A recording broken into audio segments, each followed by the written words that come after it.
So maybe a first question would be, give us a state of just your tribes. Madison has just been designated in December, Truax Field, as the home of F35A. Doctor, can you start? Give us an overview.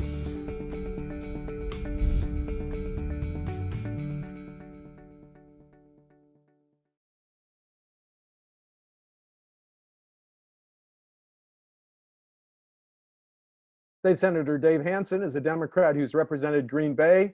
Well, he's elected in 2000. He's decided that 20 years in the state Senate is enough, and so we're doing an exit interview. Dave, welcome back to WisconsinEye. I want to thank you for being a champion of WisconsinEye. You've always asked me how we are doing.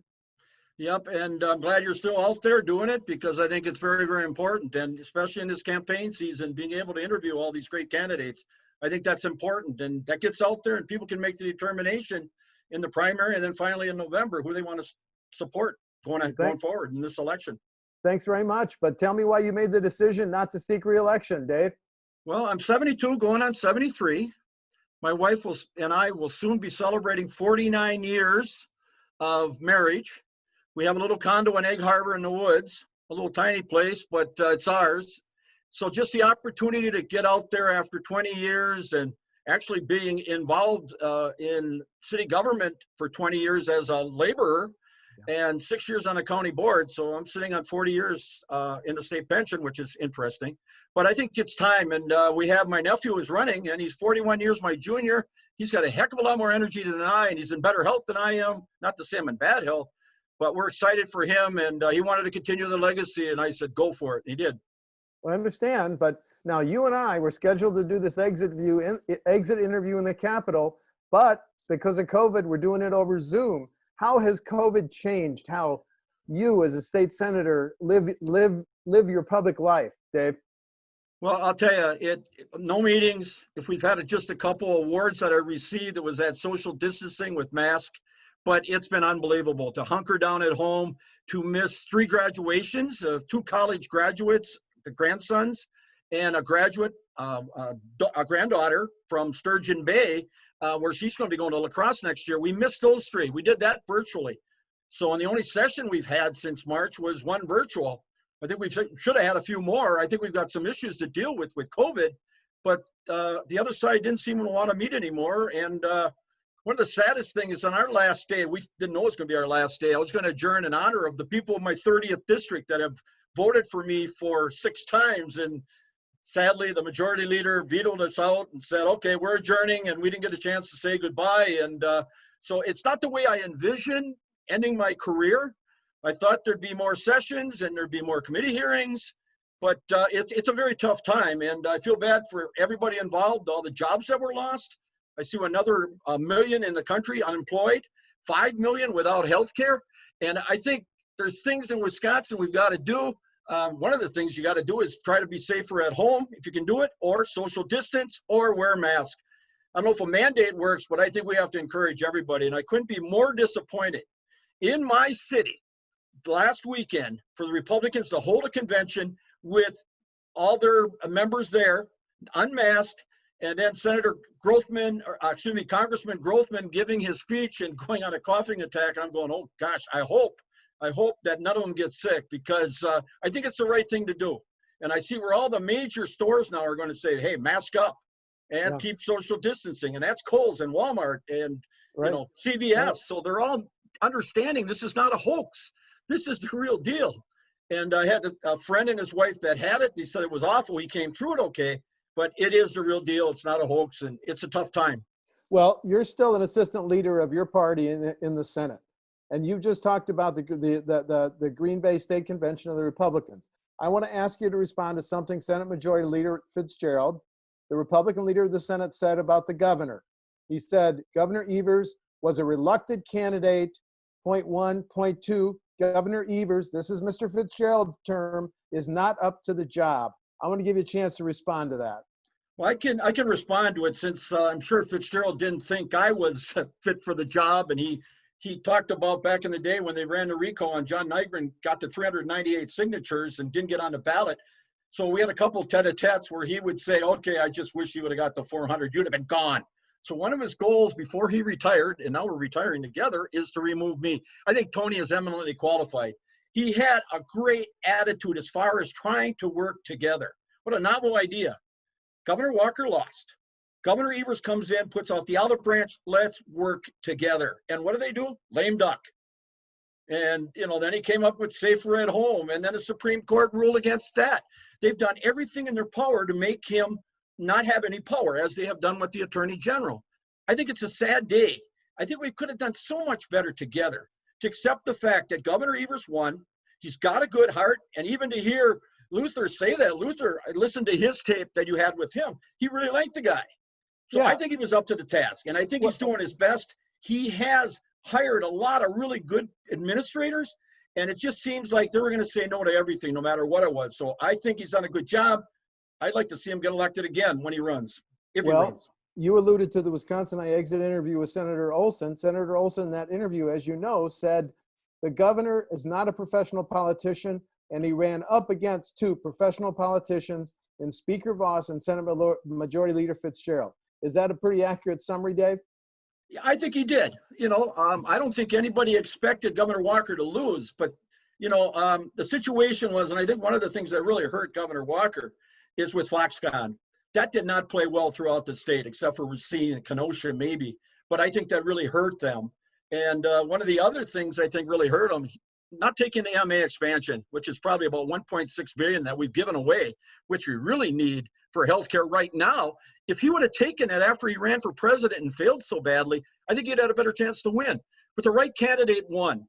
But we had the opportunity moving forward to work together and make a difference together and do good things. And we could have done the pandemic a lot better.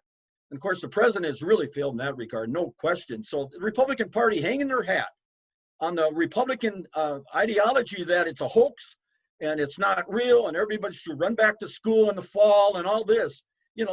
It's about working together and doing what's right for health and safety first.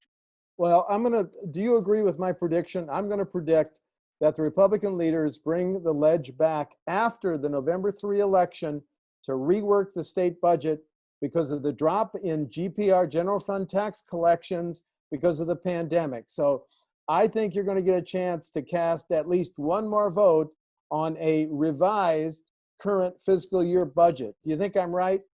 No, I think that's possible. We're going to be in need of a budget repair. I think when Governor Walker came in, we really didn't need the repair. It wasn't as bad as Luther Olsen was saying the other day. It just was not that serious. We are in real hurt right now to fund public schools and the local governments. And we need help from the federal government, but they're playing games with that. Like, well, we want to give trillions to the rich and we don't want to take care of the people that really need it, the hardworking men and women and the small businesses, which really can make a difference as far as jobs go. So I think we have the opportunity. We'll be prepared. Maybe in November we'll be able to actually show up in the Capitol. But yeah, it's a good possibility. We'll have to see what Bob Lang says, because I think we have our ups and downs. Things open, things close, because they find we've got a neighbor, little girl's playing softball in a softball league. One of the kids in the league tested positive for COVID. They canceled the season. So it's a difficult time. And we've got a local baseball teams playing the Green Bay Booyah amateur team, and they're doing it very restricted at a distance, and it's going to be interesting. And but I wouldn't be surprised to have us call back, and then maybe I can thank the people of the 30th in a positive way on the floor of the state Senate. Right. Hey, looking back over your 20 years in the Senate, what do you consider your biggest achievement, Dave? Well, I'm thinking back when we first started, and I was with Governor Thompson originally. And I really thought he was a good governor because he really cared about the state of Wisconsin and the UW system. So I wasn't totally unhappy that he became the head for the time being of the University of Wisconsin, because I think he's got his heart in the right place. And he always cared about Wisconsin first. But one of the first things I heard when I was campaigning back in 2000, where I'd be out working as a garbage man until 3 o'clock, change clothes and going to the same people and say, well, I'm running a different role now as a former educator, because I taught school for 9 years and a sanitation worker for 20, but go to them and say, well, what's your biggest concern? And it was high cost of prescription drugs, especially for the seniors, where they're splitting their pills or skipping meals, doing everything they could do. But it was, the goal of mine was to make it affordable.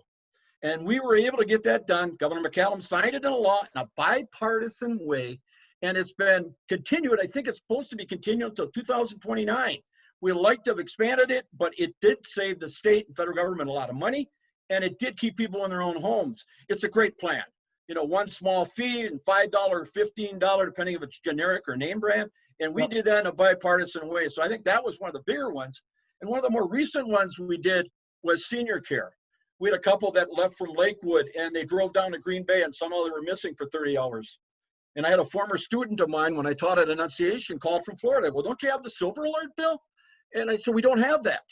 Sadly, the father in the incident died the next weekend from dehydration, but the family was concerned enough that they were going to fight to take that lemon and make it a lemonade and get a bill passed. Now we have the Silver Alert in the state. It is like the Amber Alert. And more recently, I had a call from a friend of mine that their grandmother had been missing. She never drove at night, and she left at 5 o'clock, and now it's 10 o'clock at night, and they're concerned. So they're calling the police, and the police said, well, she wasn't diagnosed as dementia or Alzheimer's. And I just told the police in my phone call with them, that was never our intent. Our intent, if there was a risk out there, go out there and find this lady and maybe save a life. They did find her much later, and she's driving the wrong way on a highway. So we may have saved a life that day. But that was the intent. We did that in a bipartisan way. Governor Walker signed that at St. Mary's Hospital, where the mother involved was a nurse for a lot of years. So that was a very big one. So those are things I think we got done, but seemed like in 2011, after Governor Walker came in, it was more about us against them rather than working together in a bipartisan way. So bipartisanship is one thing we got to get back to. Well, that was my next question. Is the biggest change you've seen in 20 years the partisan nature of the Capitol now? I would say so. And another case where we had split government, and with John Gard and I, we were able to get $7.5 million for UWGB's Crest Center. It's now a $30 million facility, and they took that program from very low capacity D3 facility to high level D1. And we're very proud of that. Last year, John and I were at the 10th anniversary of that. So it was like, well, there's some good things you could do together. And, some of the things we did with Marin Marine recently with the governor and John Nygren, but we haven't done enough of it. And it's like you're on the floor, and a lot of times Republicans aren't even listening to you because they know they're not going to vote that way. And I really never knew there was the Denny Hastert rule, that they have to have a super majority, or they have to have a majority within their own house to get a bill passed. We had the homelessness bill that came from the assembly, and that passed unanimously. We couldn't even take it up because they couldn't get 17 votes in their house. They wouldn't even take a vote on it. They tabled it. So it's like, what the heck? We could have got that done and could have helped a lot of people. Okay. Dave, one of water issues are big in Northeast Wisconsin.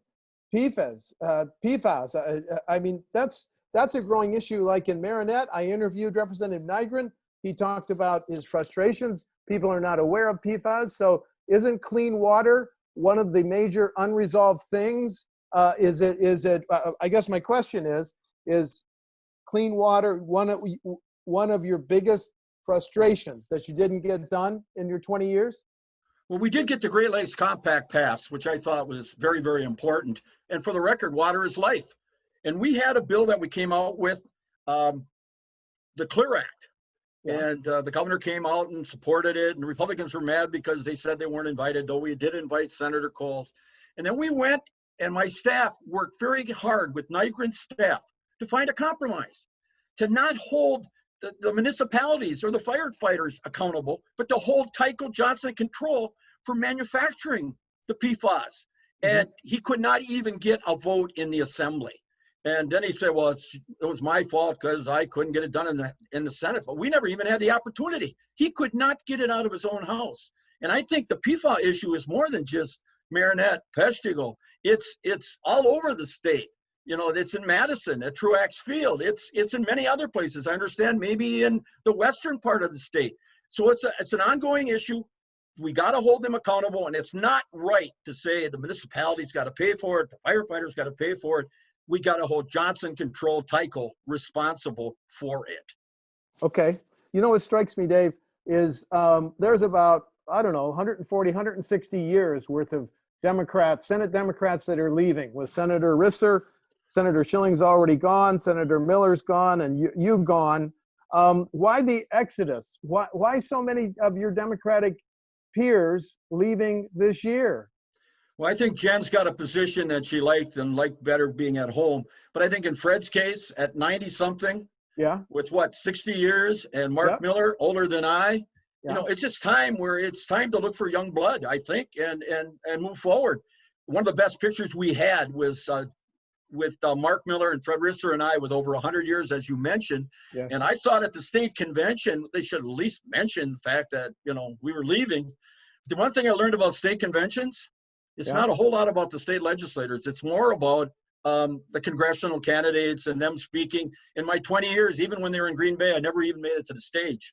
And in fact, when we came back from Illinois, Fab 14, we never made it to the stage. It's like, well, a little respect would have been good, but sour grapes maybe, but I just think that's something they got to look into the future, that state legislatures are important as well as congressional. And this election is we got to protect the governor's veto big time.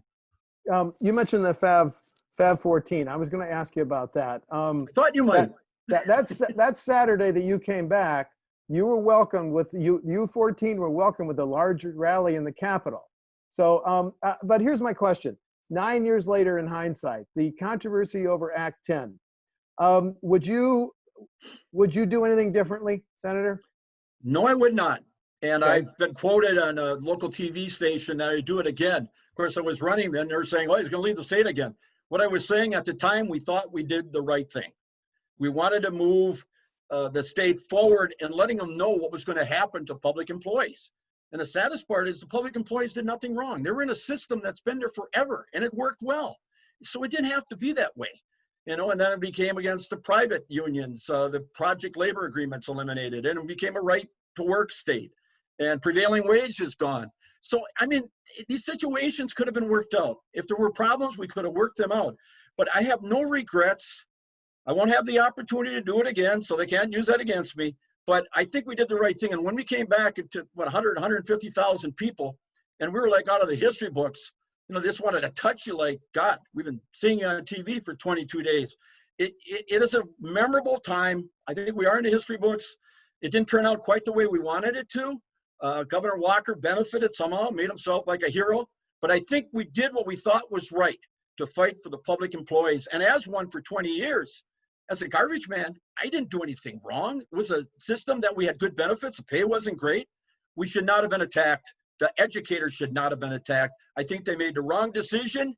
And hopefully in time, it can be corrected moving forward. We'll have to see. Senator, but you've heard Governor Walker, Speaker Voss, and Senate Majority Leader Fitzgerald said that Act 10 has saved taxpayers more than $5 billion. What's your response to that? I think that's absolutely absurd. There's no way. I mean, they put them in a system, and we pay. I just don't think they save that kind of money. I think that's just talking points. I don't have the statistics in front of me. I think that's BS, to be perfectly honest. They're trying to sell it. I mean, what do they actually do? They tried. There are a lot of local communities that decided to stick with their educators and their public employees. Some didn't.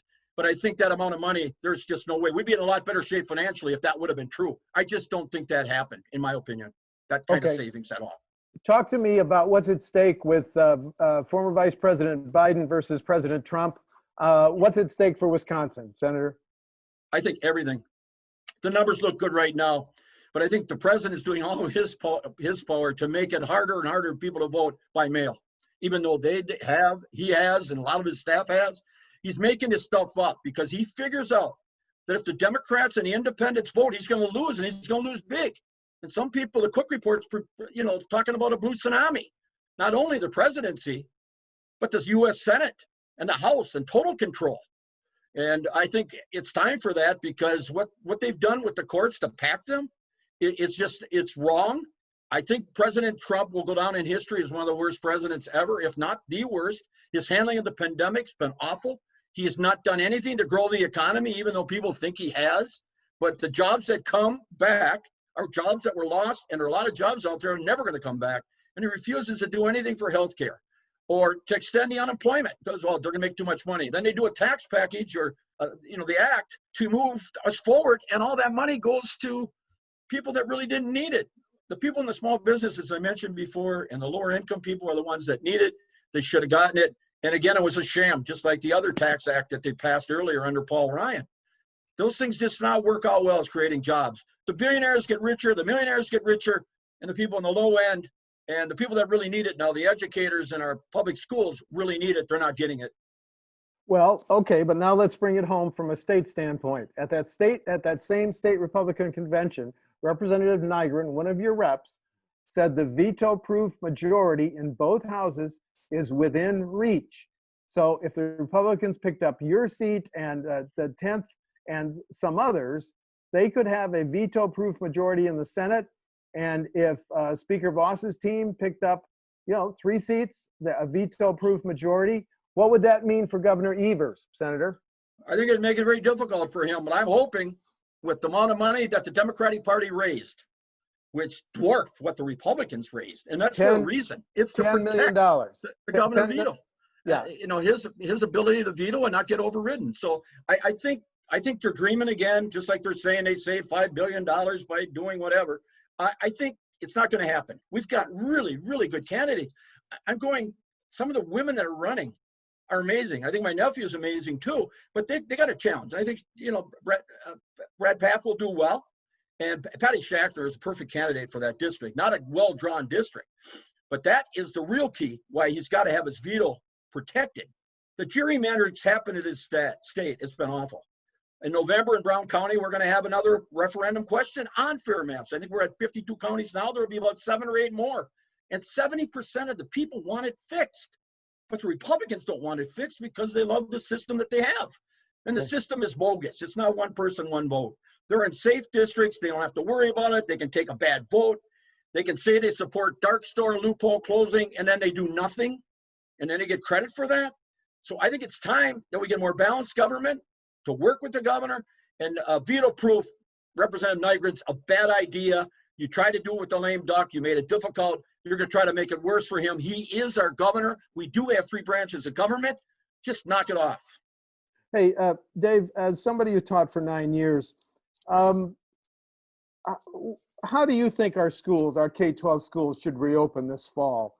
Do you think we can go back to in-person, or pretty much dominated by online and by online learning? I think it's going to be a mixture.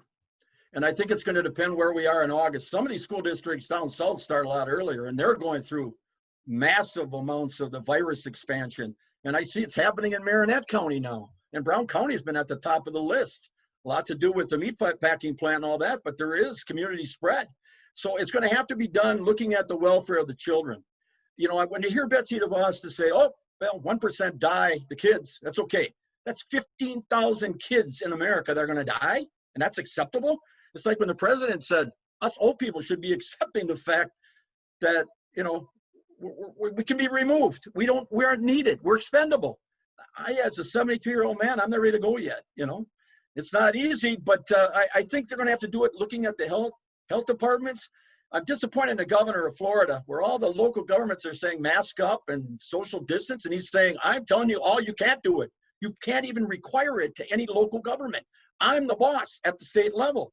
I know Governor Evers tried to do it, but our Supreme Court ruled, and he was just trying to do safer at home gradually, which I think was a great concept. But they cut his legs out from under him, and that's what they'll do again if they make it the veto not stand up for the governor. So a veto-proof majority is a mistake. Just a couple more questions, Dave. You represent District 30. How has District 30 changed in the 20 years that you've represented it? Well, they gerrymandered me, and former Senator Frank Lassay said they did it to beat me. That's when they gave me Bellevue and Ledgeview and De Pere and other communities and took away the west side of Green Bay and took away Pulaski and Pittsfield and Chase. He said, you're not going to win. You're going to hate this district. Well, we got elected a few times after that. So Frank was wrong. But it's still 48-52, 48% Democrat, 52% Republican. But I give my staff a lot of credit, and the people of the 30th. We've worked really, really hard to represent them well. One of my best parts of my district is O'Connell. We helped them expand their hospital. We did the 41 expansion for them and for the Green Bay area. We did the nursing home in O'Connell, and we did what we could for Marinette Marine. So we worked very hard to help our constituency, and that's why I've been there for getting elected 6 times. But I just want to thank the people of the 30th. They've been great. And I love parades and picnics. I miss them this year. And that's one of the things we'll really miss. And the school groups, been awesome. Yeah. And all the Eagle Scout ceremonies I've been at, been great. How has the economy changed in the 30th district in your 20 years, Dave? Well, I'll say right now, it's not indicative of too much. A restaurant will open, they'll get a case of COVID, a lot outside. I think, so many businesses are closing. We had the Black and Tan downtown Green Bay, and he was trying to make it go, and now he said, I'm just giving up. Other businesses are giving up. We still have a manufacturing base. Marinette Marine's still existing. There's some manufacturing going on in the Green Bay area, obviously. The service industry is big. Our hospitals are well utilized, especially with the pandemic. And that's kind of sad, but we're a service-oriented industry, some manufacturing, but the restaurant businesses are really hurting. Food business, not so many, it's not so bad. The groceries are doing okay, but it's been a very difficult time. But over time, I think we're expanding okay. We're doing good. Marinette Marine getting that frigate contract, and despite the fact that Representative Nygren wanted to take full credit, Governor Evers, going back to Governor Doyle, Congressman Stupak and Kagan, they all played a large part, as did Senator Baldwin, to make that happen. So I think that's a good thing. We just got to keep those workers safe, because I think they got a COVID problem there too. Okay, 2 final questions. What's your advice to the next senator from the 30th district, Senator? Well, do what my nephew has done with me, parades, picnics, and he is unbelievable at doors. He's missing that a lot. When he ran my campaign or helped run it in 2016, he got to know my district probably better than I did. Some of the nooks and crannies. He's very bright. He's a hard worker. So work hard, but be out there for your constituency. Meet with them. Do what you can for them. Take their calls. We've been dealing with the unemployment situation. We're trying to help them with that. I think the Republicans left us in a bad situation with the system in place, outdated computers and all that, and not enough staff. They're doing their best, but it's not easy. And I think Governor Evers said it, that their plan to do whatever was kind of a political stunt or political theater to make them look good.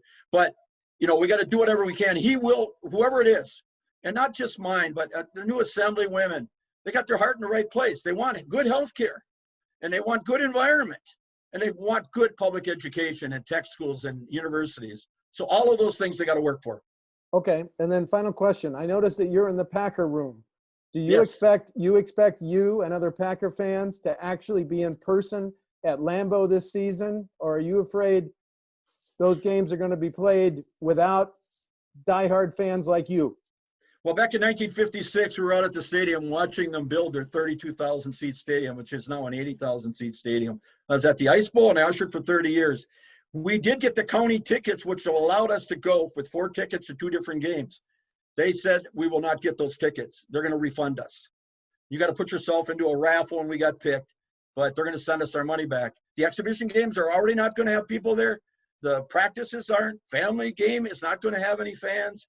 So we'll have to see, but I think it's going to be rather restricted. They're telling us, even if we had league games scheduled as county taxpayers, we are not going to be going to those games. So I suspect somebody said, how many games you think they'll get through? I think they'll get through a few, but the question is, do we make it to the season and a playoff?